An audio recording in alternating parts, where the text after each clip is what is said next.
welcome to my channel. My name is Kasalin if you're new, and if you're not, you made it to another video, another week. Welcome back. I love you for the consistency. And in today's video, I just want to share a few of the things that I have grabbed along the way in this YouTube creator journey, and the equipment that I use to film my videos. And then on top of that, I just want to share with you a couple of pitfalls that I have made along the way so you can avoid making this mistake if possible. Although mistakes are character builders, not all of them. Some are just, come on girl. Mistakes are character builders, yes, so they help you, challenge yourself and grow.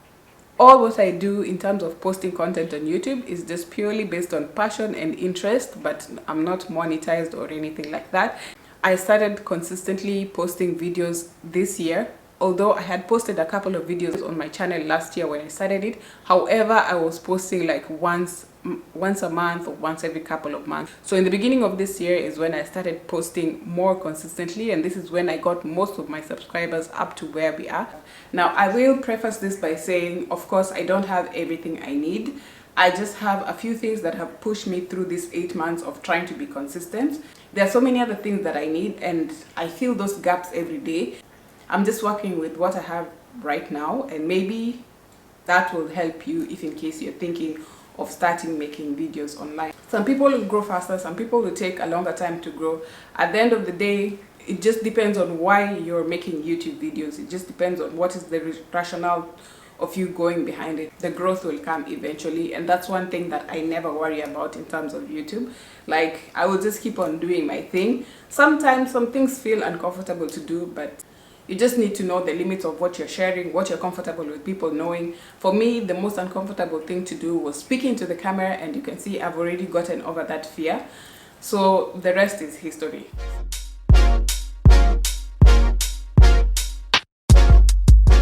So if you're starting small, I would think the easiest way to start is just recording with your phone. This is my Samsung S22 Galaxy Ultra. So when I got this phone, this is when I felt like, oh, I have a phone like with at least a reasonable camera capacity so I can be able to make videos. So all of the videos that I made the entire of last year on my YouTube channel were from my phone. And first of all, even in the beginning, I did not even have a tripod. That's how crazy it was. I was just me and my phone holding it like this and recording everything. So that's how I started recording with the phone. A lot of people vlog on their phones or record videos on their phones. And the versatility of the phone is that you don't need to mess around with a lot of settings. Most phone cameras, just from the camera app itself, once you open it, that's enough for you to work with. So for me, my phone settings for the camera is currently set at 9:16 because that works for both YouTube and other social media channels. You just have to change the angle of the phone. And then video settings, I simply use UHD 30, which comes already set on the phone, and then I use hand stabilizing mode so that when I'm walking around or something, like, the videos are not too shaky. And I started with my phone. I still use this phone up to now. I switch between the camera and the phone, especially when I'm outside. The camera looks very menacing, especially when you're vlogging in public places, like people with actually duck out of the way just not to be on camera. But if you're holding a phone, nobody really pays you any mind. So the phone has been really handy with that. It's my outdoor recording equipment. So if you notice a difference in the quality of the image and as well as the audio, it's because I switched from the camera to the phone because I wanted to show you the camera that I use. This is the vlogging camera that I use. This is the Canon EOS M50 Mark II. I'll be honest and say I did not purchase this camera. This camera was actually a gift, a Valentine's Day gift from my husband, because he saw what I was doing in terms of creating content and he wanted to be supported, so he got me a camera. So don't be pressured to be in a hurry to get a camera if your channel is not yet monetized, or if you don't have the financial capital to invest into a camera. You can as well use your phone, as I'm showing you right now. I'm recording from the phone. You can see the image is clear enough, the audio is clear enough, so you can still use your phone. I have been very grateful to have this camera. It has really helped a lot in diversifying my content and making me able to shoot multiple angles. I get the versatility that I want and also better quality videos. Now, the camera itself, I have not made any adjustments to it. It is still as it came from the manufacturer. It still has the standard lens, that is the 49mm. I have not changed any of the lenses. I use the manual settings, and this is because after doing a bit of research online, I I was able to find like manual settings that I can be able to use in my house with the kind of lighting that I have here. I have to admit I am not completely versatile in using a camera. These are things that some people actually go and study in school for, and I am just following a couple of YouTube tutorial videos here and trying. So it takes time to learn and master it and make good quality videos, but we will get there eventually.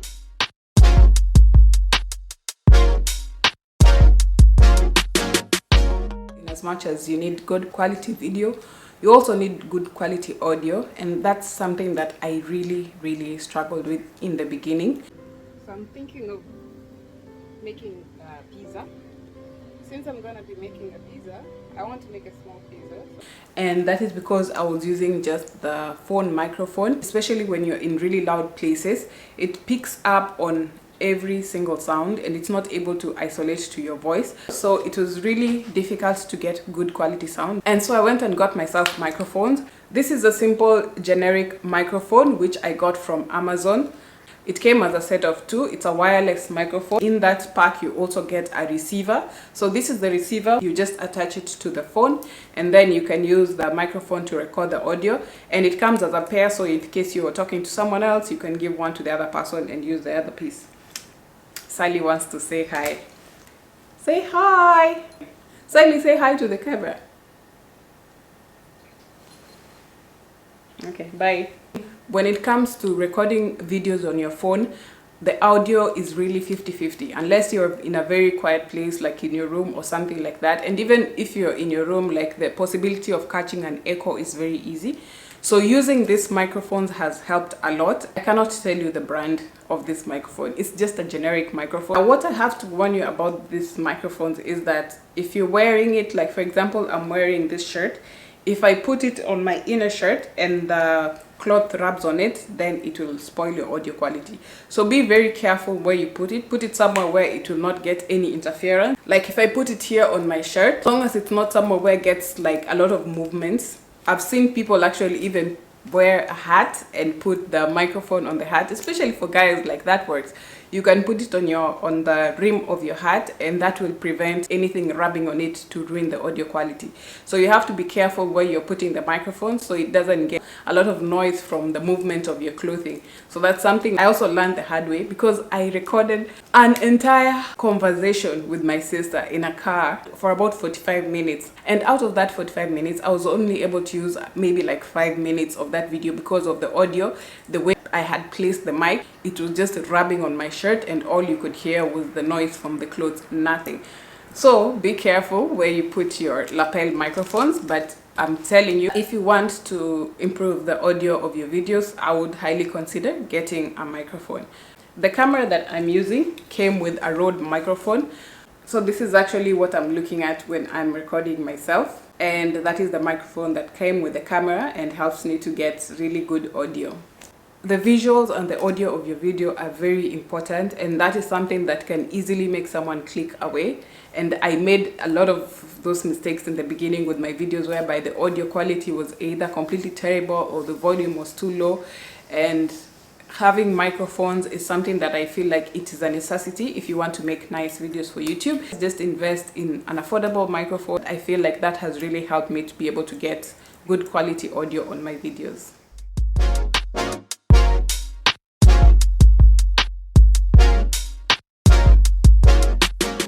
Is my first ever tripod. This tripod as well was a very affordable tripod that I got off of Amazon.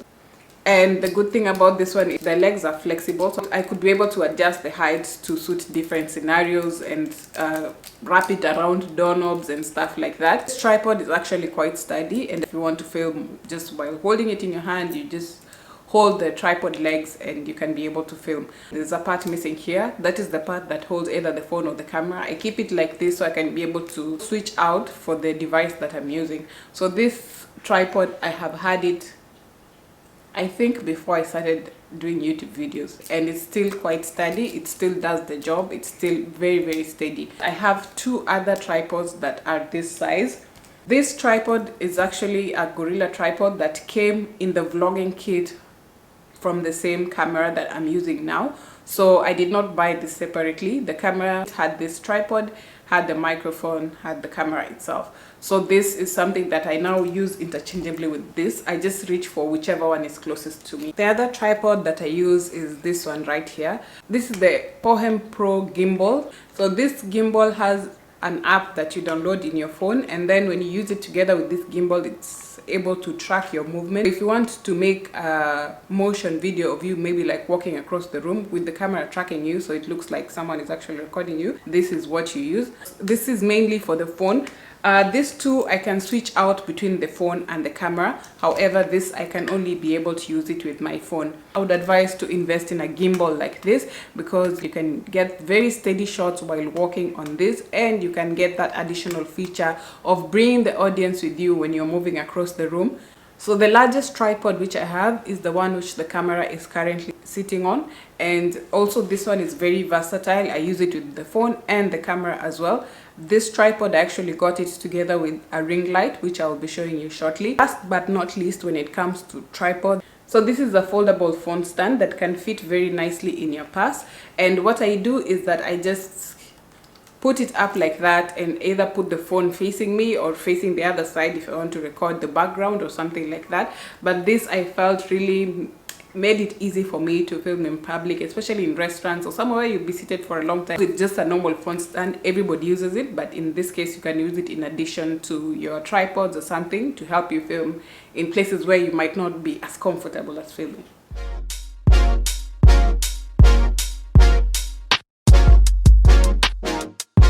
Times you can be able to get away with using natural light, especially if you have really large windows. Natural light is always first. Wherever you're shooting, just make sure you have some source of natural light.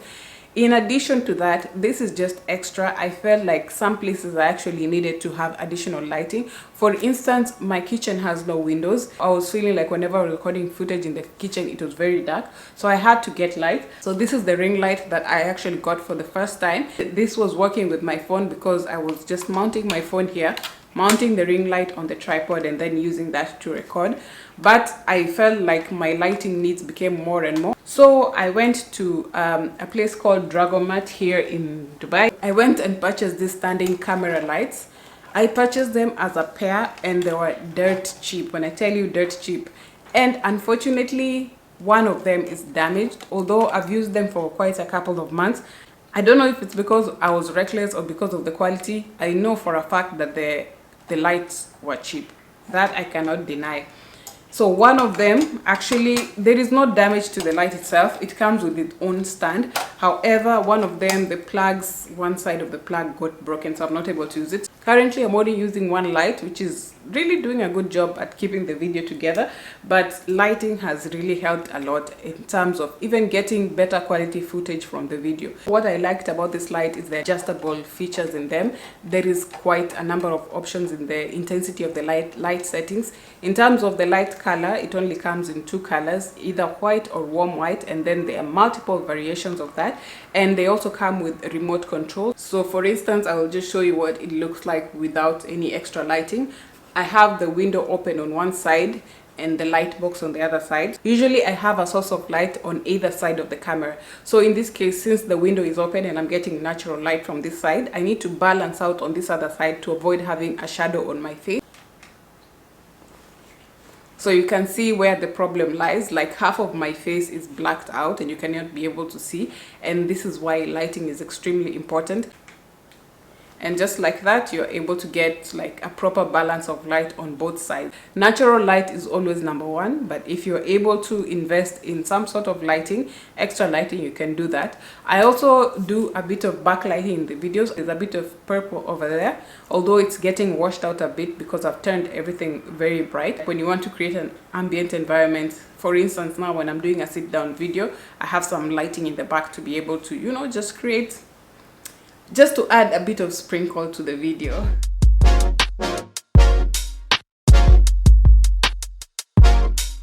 In the beginning, all my videos were stored on the memory of my phone. However, I noticed as the time went by, there are some contents that I didn't want to get rid of. Like, I love the raw footage so much. So I had to get extra storage to be able to store the footage. So I went and purchased a portable SSD, which helps me to store most of my footage, especially when I'm not done editing a video and I still need to record more content. I can just store it here and then I can be able to finalize on the content.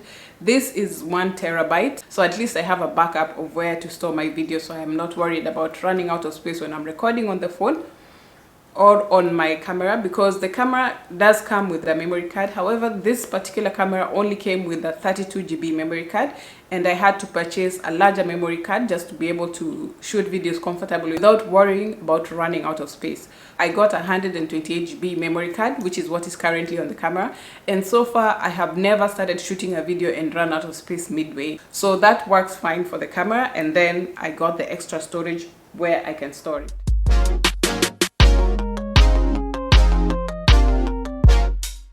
So when it comes to producing the actual video, you need to really get both the audio and the visual aspects to be as interesting as possible, and that comes from using good editing tools. Currently, I use InShot to edit my videos, and I use the paid for version. I paid for 1 year of InShot, and this is so I could be able to access more of the editing features. InShot can be used without paying for it. You can use it as a free application and you'll still be able to create a YouTube video. So editing software is widely available. Not only InShot, there are many other softwares that are available. CapCut is something that a lot of people are using now, especially for editing short format videos. So the options are endless when it comes to that. In addition to editing visuals, you need to also make sure that your audio edits are something that is going to translate well onto the screen from whatever device someone is watching with. And one thing I really struggled with in the beginning was getting my volume to the right level. When I was editing, I didn't know about adjusting the volume properly so that when someone is going to watch it on the TV, on the phone with headphones on, they will all be able to get the maximized experience. And I'm sorry to all the people who used to watch my YouTube videos while wearing the earphones and suddenly they got the shock of their lives. I know that happened a lot. Those videos are still up, by the way.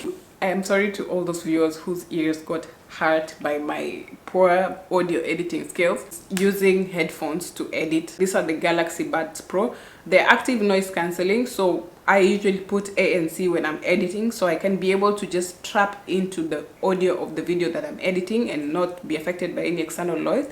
And that helps me to like balance out the volumes of different parts of the video. Only challenge that I was having with using the earbuds is that you insert this into your ears. It takes me a long time to edit videos, so I decided to get headphones. And the good thing about headphones is that you don't have to insert them into your ears, so it doesn't irritate your ears. The headphones are quite a recent buy. I am using the One More Sonoflow headphones, and these ones are budget headphones as well. There are a lot of headphones on the market. You can get JBLs, you can get Beats, you can get like so many different types of headphones are available in the market. But as we said, we are a budget channel. We are not monetized. We are not going to break the bank.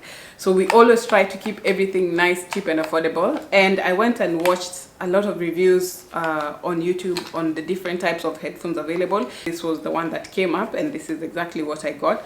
So when I'm editing my videos, I am able to turn up the volume to the maximum and then listen through the clips and adjust each one accordingly, so that at the end of the video, it is a uniform video. So always use your earphones, and if you're able to get your hands on some headphones, use that. And with that, I think I have covered all the basics. So these are the pretty much basic equipment that I use to produce the videos that I am able to. If you're just starting out and all you have is your phone, start with what you have. I started with what I have. I had the teething problems. I failed in a couple of videos. What I've learned so far, like what I've learned in the past 1 year, maybe you might be able to learn in the next 2 weeks. Everybody moves at a different pace, and everybody has a different space that has been assigned specifically for them. So if in case you're thinking of starting your YouTube channel, grab your phone, whatever recording device that you have, and start recording. I just want to thank you for watching all the way until the end. Don't forget to like if you enjoyed the video. You can also drop a comment down below if you have any advice or experiences that you'd like to share about being on YouTube. And most importantly, don't forget to subscribe. We try to have fun here. That's it for now. Thank you so much for watching, and I will see you on the next one. Bye.